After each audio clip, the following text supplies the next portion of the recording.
La découverte d'un cadavre de vache dans un champ perdu aux alentours du village, en plus d'être un acte effroyable, est un acte qui reste aujourd'hui sans réponse. Tandis que certains pensent à une simple mort naturelle, d'autres pensent à des causes plus mystérieuses, voire même paranormales. Ces personnes se basent sur d'anciennes croyances et légendes persistantes dans la commune et ses alentours. C'était ma plus belle bête, j'en reviens toujours pas. J'espère qu'on éclaircira cette affaire parce que Marguerite, elle méritait pas ça.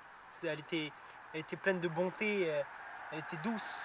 Et puis, qui plus est, elle était aussi celle qui me rapportait le plus d'argent. Elle fait au moins un tiers du rendement de mon exploitation. Et avec leur connerie de la site à la con là, et ben, je vais devoir mettre la clé sous la grange. Et je vais devoir aller ailleurs. Et ça m'avance. J'arrive pas, j'ai plus les mots. Moi j'en suis sûr, il est de retour. Les gens vont pas le dire. Mais les gens savent, ils veulent pas se rappeler, c'est tout.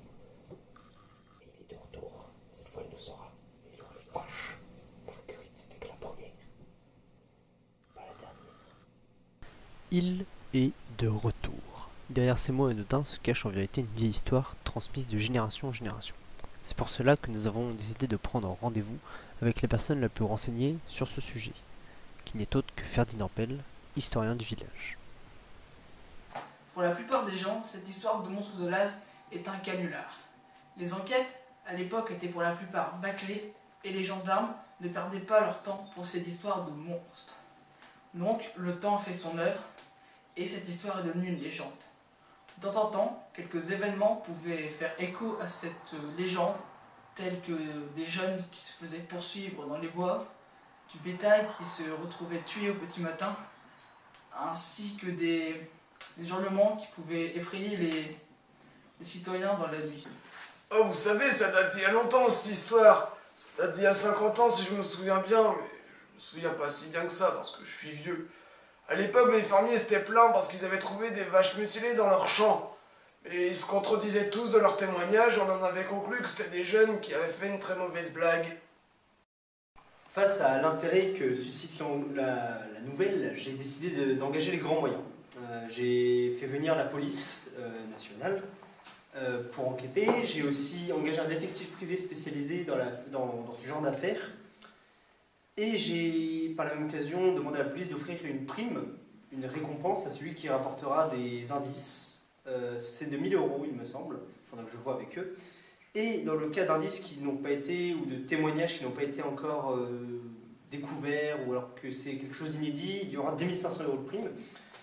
J'espère ainsi pouvoir révéler le fin mot de l'histoire au plus vite et éviter les mêmes erreurs qu'il y a eu il y a 50 ans. Merci.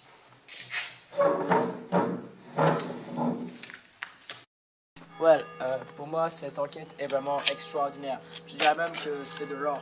Quand elle va se conclure, les gens ne vont pas y croire.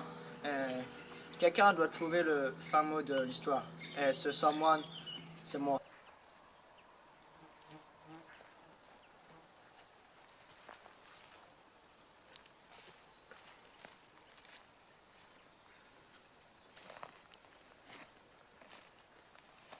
Ouais, moi quand j'ai vu qu'il y avait une prime sur la bête, je ne voulais pas réfléchir.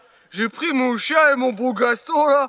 Et moi, elle m'échappera pas la bête, hein. Moi, je peux vous le dire, moi. Hein. Une véritable chasse à l'homme, ou à la bête. Cette histoire de monstre suscite les passions de tout un pays. Chacun a sa théorie, chacun veut tenter d'y voir plus clair. Vous savez, je pense pas qu'elle caramelle la bête. Je l'ai déjà vue, elle est maligne. Je pense que tout ce qu'on fera pour la voir, ça échouera. Elle est plus maligne que ça. Vous savez, à l'époque, on avait envisagé toutes les possibilités. Il y en avait même qui avaient dit que c'était des boches, des chleux, des frites, qui pensaient que la Seconde Guerre mondiale n'était pas finie. Mais bon, moi, je pense que toute cette histoire, c'était juste pour trouver une explication à ce problème. J'ai retrouvé quelques-unes de l'époque. Ainsi, on peut voir à quel point les habitants étaient intéressés quant à ces histoires de monstres. Ces rumeurs ont même fait fuir plusieurs habitants aisés de Laz. C'est vous dire. J'ai pu accéder à des archives privées, mais je peux dire que les gendarmes ont tort. Il y a quelque chose de pas net là-dessous. Et la thèse du monstre est plausible, mais d'autres thèses sont aussi valables, comme les Allemands ou la mafia. Et je ne me prononcerai pas là-dessus de sitôt. Cette histoire, elle m'inquiète. Pas pour son côté paranormal, son monstre de Laz, mais pour le simple fait que la victime, les victimes, ce sont du bétail, des vaches, et que cela est inadmissible. Peu importe qui c'est qui l'a fait, peu importe pourquoi et quelles sont les raisons, je trouverai qui a fait ça, grâce à la gendarmerie, aux enquêteurs ou alors tout simplement aux chasseurs, afin de tirer cette histoire au clair. Ça fait 50 ans que cette histoire a commencé, mes grands-parents étaient déjà impliqués dans cette histoire et elle a déjà été bâclée. Je ne répéterai pas cette erreur, il faut, après ces 50 années, que nous apprenions ce qui s'est passé et que nous apprenions ce qui se passe aujourd'hui pour enfin pouvoir passer à autre chose. Ça fait au moins 2 jours que je cherche, mais moi je peux vous le dire, quand je l'ai trouvé, moi je veux lui mettre un coup de fusil et il va pas comprendre sa douleur. Personnellement, cette histoire me paraît bien trop abracadabrantesque. En effet, cette thèse du monstre est bien trop exagérée. Il doit y avoir des explications beaucoup plus concrètes et beaucoup plus logiques. Prenez des histoires de sorcières de la région mélangées à des meurtres inconnus, ainsi que des citoyens qui se voient venir une âme de détective paranormal. Mais tout ceci donne une parfaite histoire de monstre de Laz. Ah, pour sûr que mon ami Pierre Fanche il va ramener la bête, hein, et je sais qu'il approche du terrier là, et puis il me la ramènera. Et puis s'il le faut, j'utiliserai Gaston et je la tuerai moi-même cette bête. Ouais, c'est bon intéressant. Cela fait déjà plusieurs jours que les enquêteurs sont à l'œuvre et enquêtent sur cette affaire. Peu importe qui a réalisé cet acte, il sera retrouvé et arrêté. Je pense maintenant que les chasseurs qui étaient partis à la recherche du soi-disant monstre ont eu leur réponse. Il n'y a plus rien à prouver. Le monstre est une histoire inutile et infondée. Et je pense qu'il faudrait maintenant arrêter de parler de ceci et penser plus à la véritable affaire et tirer tout cela au clair. Merci. Moi j'en ai rien à faire des paroles du maire. Moi je vais aller trouver la bête et venger Marguerite. Allez, moi je suis parti, on va aller plus vite que ça, hein.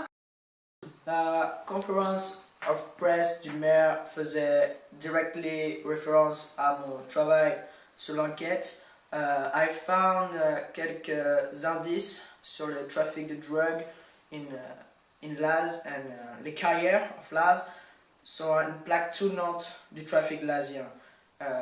I'm sure la vache s'est trouvée au mauvais endroit et au mauvais moment. Et ils l'ont chopé pour la faire taire. Vous avez entendu comme moi, le maire il veut clairement faire taire l'affaire. Et si ça continue comme ça, eh bien ça se passera comme il y a 50 ans, on attendra que ça se reproduise et puis ce sera à nouveau bâclé et ainsi de suite. Je pense que c'est pas bon ce qu'il fait le maire et il faut vraiment trouver quelque chose. Après plusieurs semaines d'enquête, nous avons enfin pu arriver à une conclusion. En effet, il n'y avait donc pas de monstre, ni de sorcière, ni d'autre chose. Il y avait juste un habitant mal intentionné.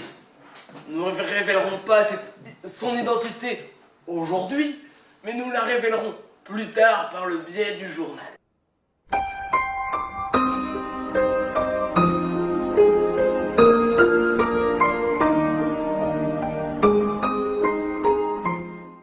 En attendant, nous allons tenter de comprendre les mobiles de son acte et de ceux qu'il a commis il y a 50 ans. L'enquête est maintenant bouclée et les suites seront données au caporal de Vadnais, ici présent. Je peux vous assurer que la vie à Laz va reprendre son cours normal maintenant.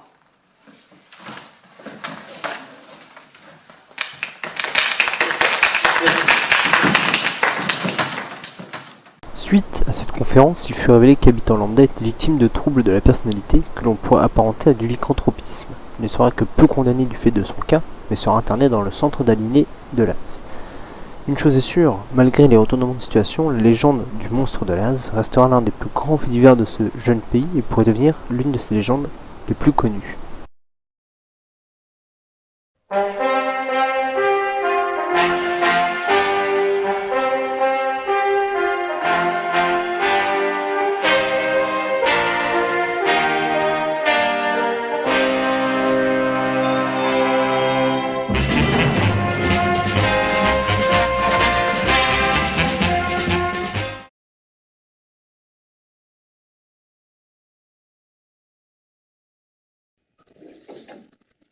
T'es là. Bien joué, ils ont vu que du feu. T'inquiète.